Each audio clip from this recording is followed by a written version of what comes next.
big believer in culture. I think it's getting built. I think one should consciously and deliberately, even as an early stage founder, think about culture and nurture culture. At the point of birth, when you're thinking about the idea of what you're going to pursue as a startup and build a company around it, having a strong focus and having an alignment amongst the founders as well in terms of how that culture should shape up, I think it's a wonderful way to look at it. Let's start with a quote from Peter Drucker, right? That culture eats strategy for breakfast. Ironically, that's not how startup founders think, because obviously, when you're a startup founder, the first thing you're thinking about is product, tech, survival, ARR, get the first customer, get the venture capitalist or angel investor to invest. Live examples of what has worked for them. If you're talking about Google, for example, or if you're talking about 3M, for example, there are a lot of such companies which have tried out things and have worked at different stages and different points. I had, for example, worked on audio-only YouTube back in 2007-8. It did not get the light of the day. It was actually rejected by one of the YouTube founders. However, if you think about things like Spotify,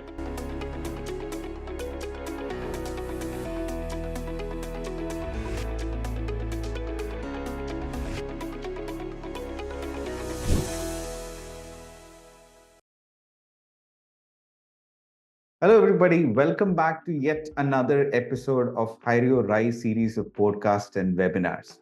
So today we have a very, very interesting topic, something which is very, very relevant for a lot of us in the startup world and in the enterprise world. And for that, I've got a very, very special guest as well.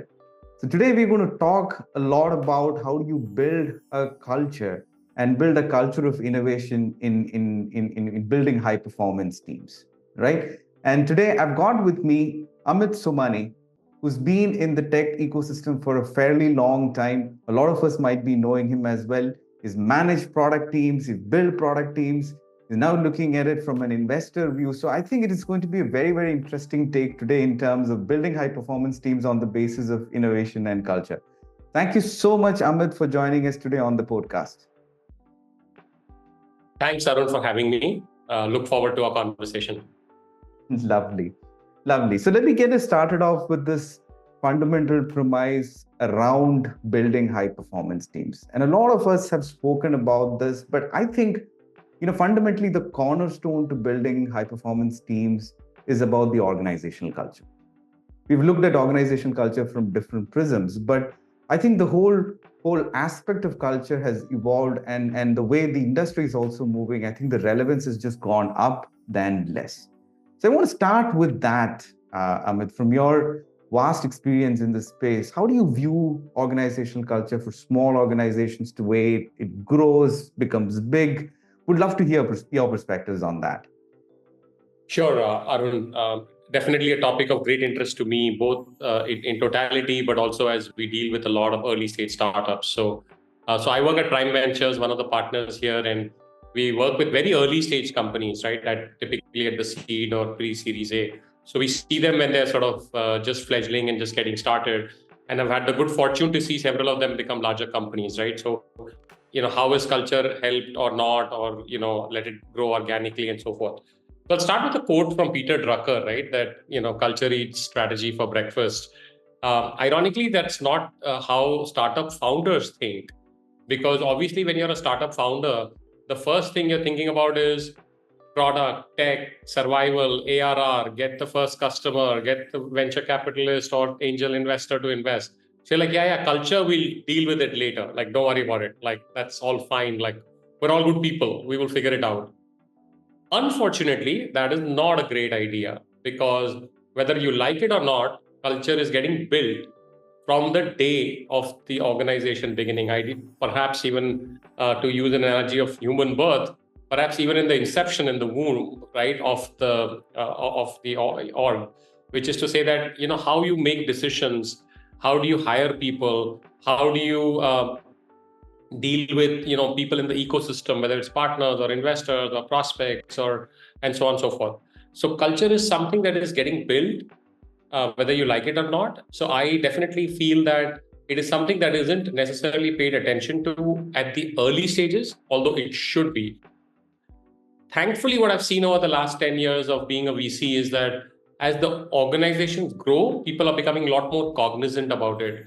But then you get into this sort of kind of more challenge, just like you have technical debt to clean that up. Like now you cultivated some bad habits, so you have to go clean that up. So to summarize, I would say I'm a big believer in culture. I think it's getting built. I think one should consciously and deliberately, even as an early stage founder, think about culture and nurture culture. Right. Very wonderful point, Amit. And I think when you talk about it from the perspective of founders sort of not really giving the kind of importance, but something getting formed in the bylanes without us even noticing that. And I think, as you rightly said, at the point of birth, when you're thinking about the idea of what you're going to pursue as a startup and build a company around it, having a strong focus and having an alignment amongst the founders as well in terms of how that culture should shape up, I think it's a wonderful way to look at it. Now, something related to that, right? When we kind of build a culture, and especially in technology startups and early stage startups, there is a lot of focus on building really fast and building really fast some really smart technology. So that's where I think a lot of us focus on tech and product first, and then we look at something else. But in your experience, Amit, when you see organizations scaling up, right, this culture element has to also kind of be part of that journey. It has to grow when it becomes a 50-member team, or let's say a 500-member team, or 1,000 or more. So how have you seen this evolving, and what should founders essentially be looking at in terms of building that culture of innovation, building that culture of ownership, having that talent focus in a different way to kind of enable all of this? Yeah, like I said earlier, Arun, the first thing is to be conscious and deliberate about it. So let's say you're a founder listening into this podcast and you haven't deliberately thought about it. The very first thing I would encourage you to do is to document it. What is our culture? To me, a culture is defined by employee number 5, employee number 50, employee number 500, depending on what stage you're in. It's what they are experiencing. A brand new employee joining as the 50th employee, to your question about scale, not what you say or what is on your bylines or what is written on your beautiful wall posters, right? Build fast and, break things, like that's fine. But if in reality nothing gets approved before you can launch, that's not really what the culture of the org is. So the very first thing I encourage people to do is to kind of document it and take a assessment of it, and preferably from the outside, right? Not not just from yourself or what your co-founders or your CXOs say. The second thing is to really, decide what are the core values that you bring, right? And if it has gotten away from you a little bit, that's fine. But to consciously derive value. So, for example, you said, hey, seems like you as a founder want to have a culture of innovation in your company, right? You mentioned one of those as the thing. Um, then you want to constantly, in everything you do, you know, question that, challenge that, acknowledge that, reward that, saying, "Hey, this is great, Amit, wonderful, but like, where's the innovative thought here, right? This is just like, yeah, it's good, glad, thank you, Amit, for sharing this, but like, what's so innovative about this?" So in everything is like, dude, don't go talk to Arun without talking about innovation, because he'll be like, "Hey, wonderful, great job, but like, what's the innovative thing here? What's the X factor? What's the 10x differentiator?"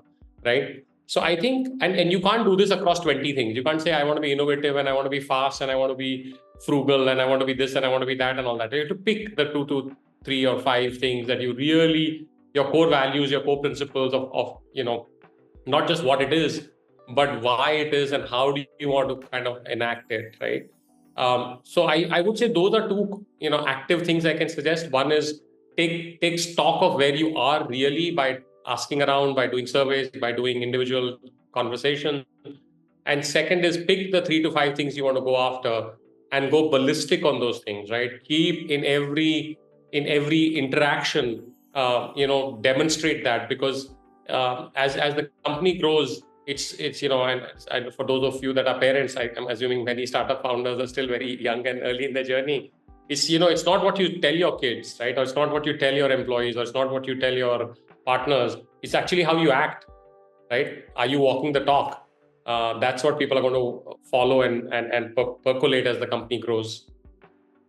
Right. I think that's a very key aspect as well. If you got to get your 2 pointers that you said, measuring it and keeping it going, I think are the founders living by example in terms of all the values that you're talking about? A founder is talking about innovation, but they're not innovative in their practices or interactions or what they do on a daily day-to-day basis. I think the act becomes a lot more shallow than what it used to be, right? But again, in terms of innovation, again, AI is something that is changing pretty much everything around us. There is a lot of buzz around that. We for sure are not getting into the technology behind AI, but I think AI itself is becoming a part of product cultures, are becoming part of engineering team cultures, and organizations at different size, startups at different sizes are adopting it in different ways.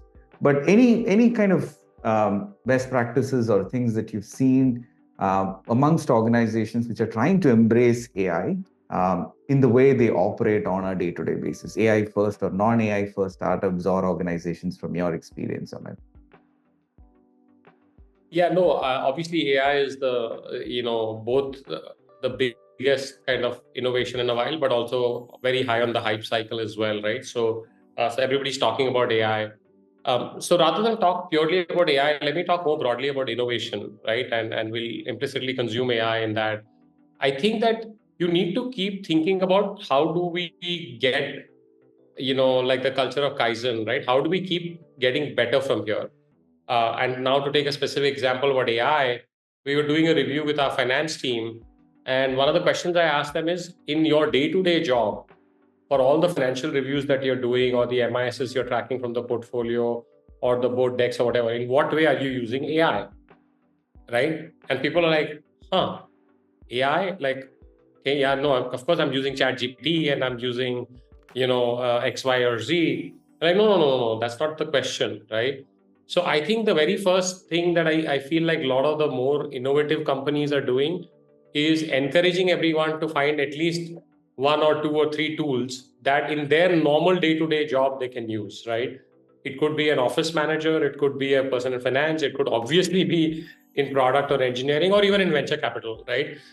So I asked our team and asked myself, in what way am I using AI to make better investment decisions or to source interesting companies or to do diligence on companies or founders or sectors and so on and so forth. So one thing that I think a lot of innovative companies are doing is actually getting familiar with the tools and the technology, not just I went and talked to Chat GPT about, whatever the, origin of cricket in America. Like that's not really using AI. The other one is that I think sometimes taking these slightly audacious but offbeat targets is an interesting one. To say, hey, look, can we, just for the sake of discussion, we have 50 engineers. Can we do the work of 60 engineers during 50? Or can we do the work of 50 engineers during 40? So let's take a target over the next 2 quarters to improve productivity by 20, 30, 40%, whatever, depends on your level of audacity and ambition. And several of our companies have done this and done incredibly well. To just say, hey, this is what we're going to do. So it's no different than a target a salesperson or often a CEO or co-founder will have to set for revenue, saying, okay, we are at X million ARR or 1 million ARR. Next year we need to be at 3 million ARR. There's not like, yeah, there is some scientific stuff that goes into it. Okay, what's the pipeline? What's the lead? How much are we going to spend on marketing? But a lot of it is saying, no, we need to grow 3x this year or 4x. So we will figure it out. But we've got to do baby steps to get there. So the second was taking some slightly audacious targets and saying that, look, I'm going to try to do something audacious, with engineering, with marketing, with data and stuff like that. Let me just pause there to make sure I'm not off on some random rabbit hole here. I think you're on the right path, Amit. I was just about to have a naughty question connected to that from your today's prime venture role. I just wanted to ask you, as an investor, when you look at evaluating a company, I'm sure you're getting hundreds per week, right? How much of the founder culture, how much of the organizational culture or the startup culture becomes prominent for you in the early days when you're talking to founders to evaluate a company, and how much of that does really serious VCs like you look at when you make a decision to make them part of your portfolio? I think I would be disingenuous in saying that, oh, we take an extraordinary amount of time on the overall culture. That said, we are also coming in very early into these companies, right? So often there'll be 5, 7, 10 people, maybe 15 people. So it's still relatively early. I mean, there is the culture. So a lot of our decision making is based on the founders themselves and what cultural values, principles, beliefs, etc. do they model? Do they kind of manifest, right? Because that is what, whether they state it or not, is what is going to go into other things, right? Obviously, some things are going to be common to most founders, right? They're going to be missionary, potentially. They're going to be ambitious. They're going to be have a bias for action. But then, how did you decide to hire Arun or Amit, and what was the process like, and who else did you talk to, and why did you pick him or her over the other person? And like, so you try to understand how they reason things, how they make decisions, how they pick people, etc., etc. So definitely spend a lot of time on the founders, to the level that I would even say that I personally spend at least half, if not more, of my first meeting with the founders on literally where they grew up, what sports they play, what fruits do they like to eat, who are their siblings, who's their favorite sibling, and they're like very psyched, saying like, dude, like, can we talk about, AI or hiring or something else? I don't want to talk about like what food I eat, right? Because that also manifests into culture. The one place where it's more of a litmus test where we do look for culture, although it's still very, very early and very kind of nascent, is that we would look at if there was data available on things like Glassdoor or LinkedIn, or people who have left the company already. Now may not be so common for a 10-person company, but if it was a slightly later stage company and there were 50 people, and I'm assuming if there are 50 people, 4 or 5 have left and 4 or 5 new ones have joined over time, then we'll try to find out discreetly, to say, hey, how is it like, and why did you leave, and so on and so forth. But that is one additional factor into the decision making, not the only factor, if I'm being very honest. Absolutely, absolutely. I still remember, Amit, on one of our conversations, you mentioned that uh, to learn something, learn AI at partner level, you guys are looking at tools yourself to just tinker around and figure it out. Basically, it's sending the message out to everybody in the team that, hey, we need to be innovative, we need to be abreast with what's happening in the market, which I think starts from the top. And then if you're really looking at it across the board on the other side, when you're looking at organizations, do founders have it in them to have a culture of innovation in that sense, right? But I think a lot of what we spoke about so far was about how this is very critical and why this is critical and how does that impact us. I also want to pick your brain, Amit, in terms of some examples, real life examples that you've seen. I know we've spoken about a few in the past as well, but for the audience, you know, live examples of what has worked for them. If you're talking about Google, for example, or if you're talking about 3M, for example, there are a lot of such companies which have tried out things and have worked at different stages and different points. But I think those stories might be something that I'm sure would inspire a lot of us to kind of look at, what we could do, in terms of a real-time basis, right? Yeah, absolutely. I think figuring out how to measure the impact of nurturing a culture of innovation. I think there are a lot of different models. I think 3M, the company that makes adhesive tapes and post-it notes and so on, I had read a book about from their CEO once, many years ago, maybe 15, 20 years ago, which said that 25%, if I'm not mistaken, of all 3M revenue has to come from products that were introduced in the last 2 or 3 years, every year. So on a rolling basis, a lot of the growth has to be from brand new products that did not exist.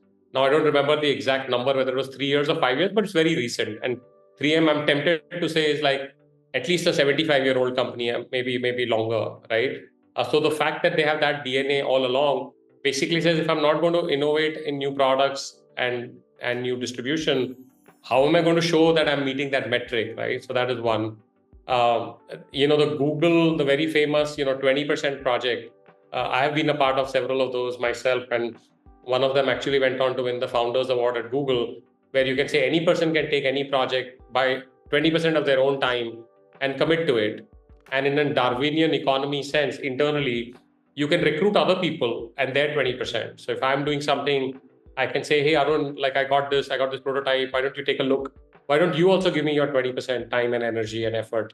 And collectively we'll multiply it. And then two of us go and recruit, a third person and so on and so forth, right?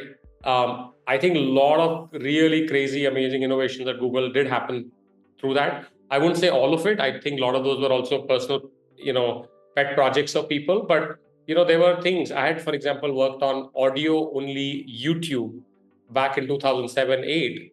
It did not get the light of the day. It was actually rejected by one of the YouTube founders.